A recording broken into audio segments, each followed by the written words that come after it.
Sir ശരിക്കും ഈ English എക്സാമുമായിട്ട് ബന്ധപ്പെട്ടിട്ട് അധിക കുട്ടികളും എക്സാം എഴുതി കഴിഞ്ഞാൽ വന്ന് കരയുന്നത് കാണാറുണ്ട്. കാര്യം എനിക്ക് സമയം തികഞ്ഞില്ല.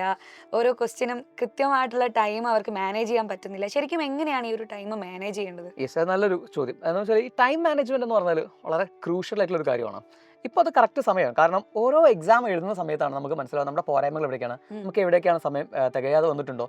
അപ്പോൾ ഇവിടെ വന്ന് നമ്മൾ കൃത്യമായി മനസ്സിലാക്കേണ്ട ഒരു കാര്യം, ഒരു ക്വസ്റ്റ്യൻ പേപ്പർ സെറ്റ് ചെയ്യുന്ന സമയത്ത് അതിന് ബ്ലൂ പ്രിന്റ് ഉണ്ടാക്കും. ഓരോ ചോദ്യത്തിനും ഓരോ സമയമുണ്ട്. ഇപ്പോൾ 8 മാർക്കിൻ്റെ ചോദ്യത്തിന് എത്ര നമ്മൾ സമയം എടുക്കണമെന്ന് ആദ്യമേ അവർ കാൽക്കുലേറ്റ് ചെയ്തിട്ടാണ് നമുക്ക് ക്വസ്റ്റ്യൻ പേപ്പർ തയ്യാറാക്കുന്നത്.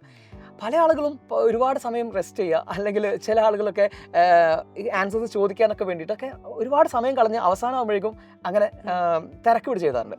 ചില ആളുകൾക്ക് സംഭവിക്കുക എന്താണെന്ന് വെച്ചാൽ ഈ ചെറിയ മാർക്കിൻ്റെ ചോദ്യങ്ങളൊക്കെ അത്യാവശ്യം നന്നായിട്ട് എഴുതും. എന്നിട്ട് ലാസ്റ്റ് ക്വസ്റ്റ്യൻ ആകുമ്പോൾ നമ്മുടെ എസ് 16 മാർക്കിൻ്റെ 2 ചോദ്യം, ഐ മീൻ 8 മാർക്കിൻ്റെ 2 ചോദ്യം, അത് എഴുതാൻ സമയം ഉണ്ടാവില്ല. ഇത് കുറച്ച് എഴുതിയിട്ട് അങ്ങനെ പോകുന്നൊരു പരിപാടി കാണാറുണ്ട്.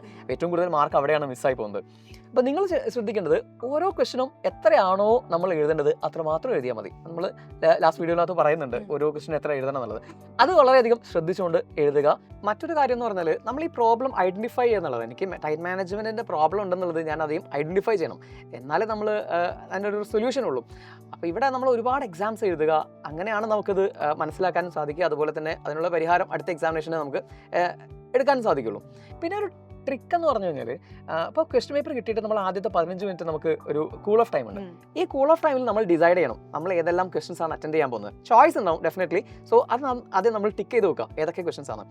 ഈ ചൂസ് ചെയ്യുന്ന സമയത്ത് നിങ്ങൾക്ക് ഉപയോഗിക്കാൻ പറ്റുന്ന സാധനം, ഓരോ യൂണിറ്റിൻ്റെ അകത്തുനിന്നും ഒരു യൂണിറ്റിൻ്റെ അകത്തുനിന്ന് നമുക്കൊരു തീം ഉണ്ടാവും. ആ തീമിനെ ബേസ് ചെയ്തുകൊണ്ടായിരിക്കും ക്വസ്റ്റ്യൻസ് ഉണ്ടാവുക സാധാരണയായിട്ട്.